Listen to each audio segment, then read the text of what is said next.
শরীয়তপুরের ভেদরগঞ্জের চরচান্দা ব্রাদার্স ফাউন্ডেশনের উদ্যোগে পবিত্র ঈদ উল ফিতর উপলক্ষে গরিব, অসহায়, দুস্থ 2 শতাধিক পরিবারের মাঝে ঈদ উপহার হিসেবে খাদ্য সামগ্রীর বিশেষ প্যাকেজ বিতরণ করা হয়েছে।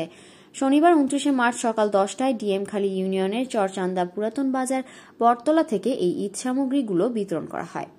ফাউন্ডেশন উপদেষ্টা রুহুল আমিন সরদারের সভাপতিত্বে অনুষ্ঠানের প্রধান অতিথি ছিলেন ইউনিয়নের প্যানেল চেয়ারম্যান আমজাদ হোসেন ঢালী। এ সময় উপস্থিত ছিলেন চরচান্দা ব্রাদার্স ফাউন্ডেশনের আহ্বায়ক পলাশ মাঝি, রকিব মুন্সি, সজীব খান, সোহেল দেওয়ান সহ ফাউন্ডেশনের অন্যান্য সদস্য ও এলাকার গণ্যমান্য ব্যক্তিবর্গ।